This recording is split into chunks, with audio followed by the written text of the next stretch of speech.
Hello everyone, and welcome back to another video. Now, it's been a while since I've done a history video like this. I think the last one I did was the history of the German Empire, and that was very hard to produce, and it took a lot of effort.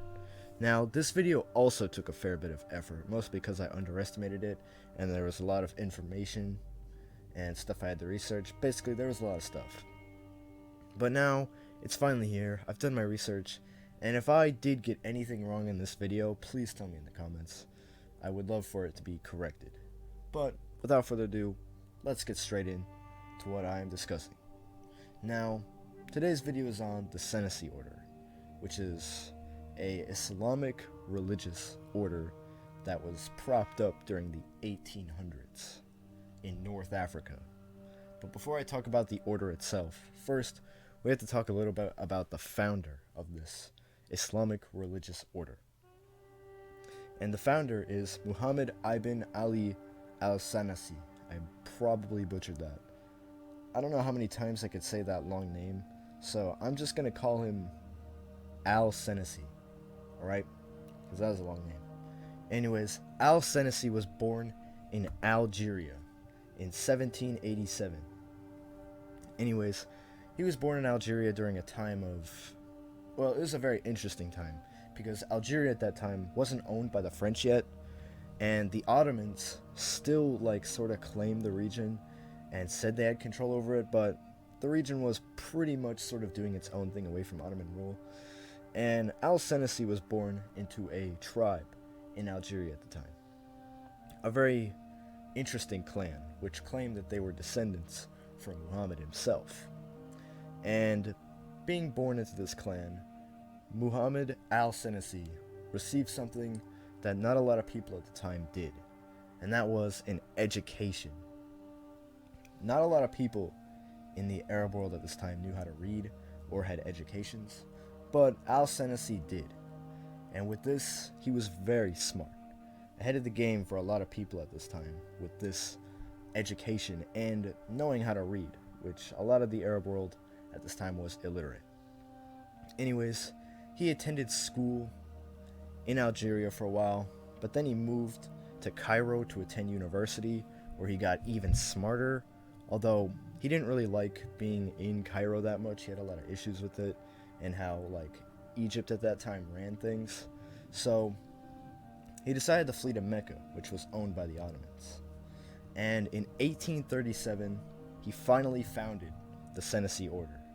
But before he did, he also founded a few monasteries, and he built a lot of mosques across Libya, and he built a bunch of other stuff in Hejaz, which is where Mecca is.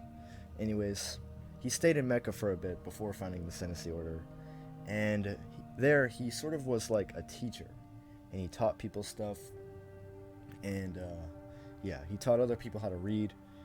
And of course in 1837 he founded the Senussi order, and from there people started joining this thing. People thought it was really cool that this guy was doing his own thing, and the Senussi order was built off of strict adherence to the Islamic Bible, the Quran.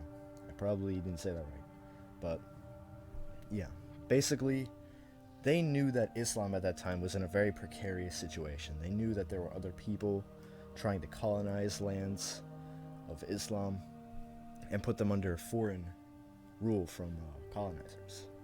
And they didn't really like that much. So they decided to form their own campaign to try to keep Islam away from the colonizers. And they also wanted to keep it pure. They wanted to have strict adherence to it, but they weren't entirely extreme on it. They didn't really like fanaticism that much, but they did adhere to Islam a lot, but they weren't extreme with it. Anyways, he eventually went back, al-Senussi eventually went back to Libya, where he built a bunch of mosques in Ottoman territory, and eventually in 1855, I believe, he fled from the Ottoman territories, which in Libya, he was sort of running this clan in Ottoman territory, and he didn't really like that. He wanted the Senussi order to sort of get its own territory and start doing its own thing on a different land. So he sort of just settled some desert in Libya. And that's sort of where the Senussi order begins its time as a nation, from just some religious clan or something.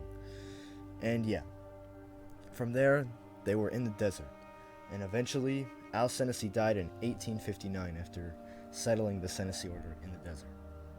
The Senussi order had a lot of people in it. Not too many, actually, but a decent size for a little Islamic clan, like the Senussi order. And over the years, Senussi's sons succeeded him and kept the Senussi line going. And they also began carving out an empire across the desert. They conquered the deserts within Libya, and they went south, so far south that they hit Lake Chad in Africa during the 1870s. And during the 1870s, a lot of things were happening in Africa. First up, colonialism and the scramble for Africa were happening, and the Senussi knew that if they didn't protect themselves and build up their military, they would surely get colonized. So they decided to make some friends with local states around them, like the WWII Empire, and they also reached out to Somalia, which was at the time getting colonized, and also Darfur in Egypt. Well, Sudan at the time, but it's very complicated.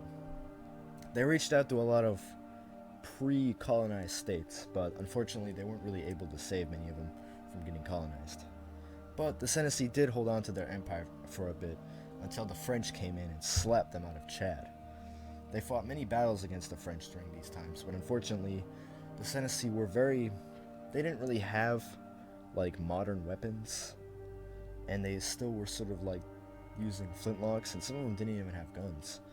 And they weren't really able to fight the French very much, so they were pushed off from the country, Chad, and they were pushed away from Lake Chad as well.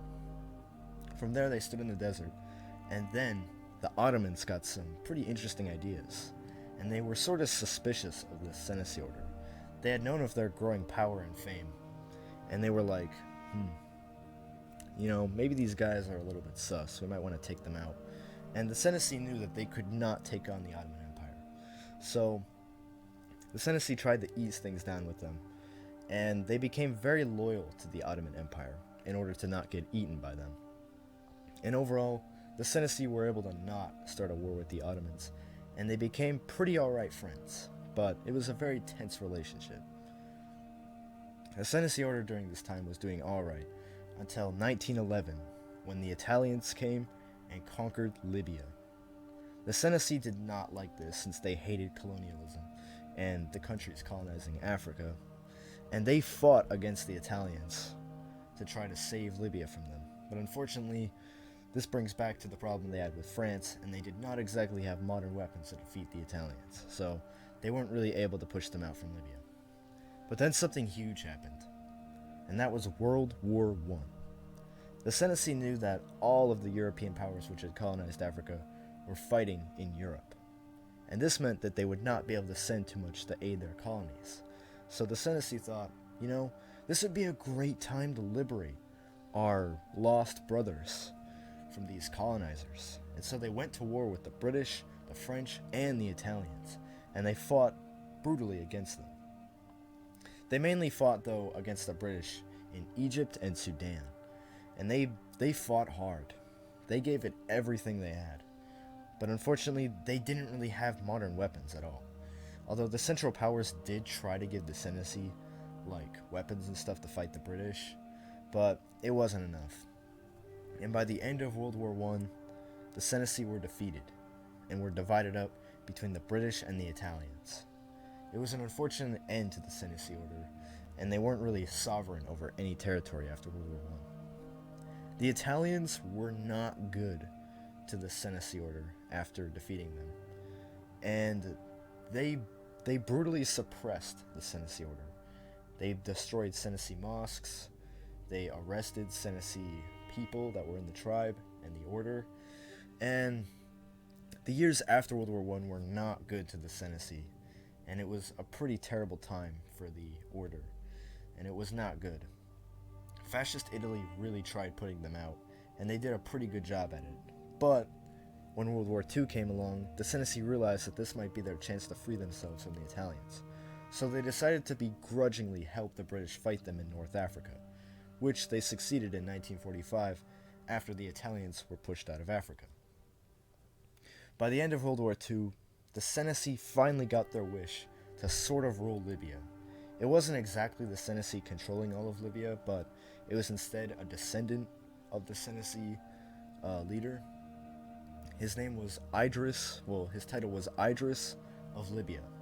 And this was the Kingdom of Libya, which existed from 1953 to, I think it was 1969. Yeah, 1953 to 1969, they ruled over Libya for a bit. The descendant of al-Senussi did.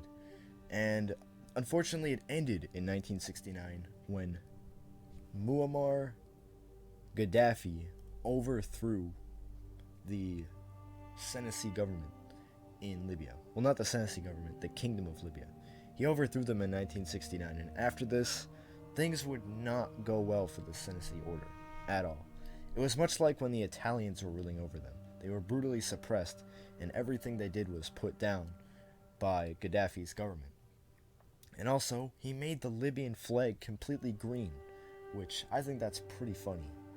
But yeah, this was not a good time for the Senussi order, and they were suppressed once again by another overlord. The good thing for them, though, is in 2011, Gaddafi was killed by US interference in Libya. After Gaddafi's death, Libya went into a bit of a chaotic situation, and this was known as the Libyan Civil War.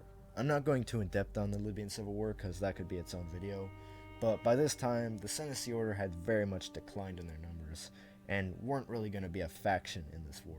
So they decided to just be happy that their oppressor was gone, and they never really rose up or did anything in the Civil War. They just sort of chilled. And now we have come to the modern age of the Senussi. They are still a very prevalent thing in Libya now, and it's still an active state. It doesn't really own any territory. It's much like when they were part, like when they were in the Ottomans, but they didn't really have any land yet. That's pretty much how it is for the Senussi now, and they're just sort of chilling out in Libya, and they still have some descendants around today, and it is very peaceful for the Senussi order now. They don't own any territory, but they're still following their strict adherence to the Quran and are going by their religious values and not as really an empire or a country anymore. And they still are active today in Libya and are a piece of history that nobody really knows about, unless you do know about them and Islamic history. But sadly, not too many people know about them and their story. And that's why I made this video, so people could find out more about the Senussi order and what they did and their history. But yeah, that's sort of all I've got for this video, broskies. This took a lot of research. If I got anything wrong, please let me know in the comments. I would not want anybody following misinformation here, but yeah. Thank you for watching this video, broskies. Hope you found this interesting. Leave a like for more history videos, and I will see you in the next epic video. Alright, bye.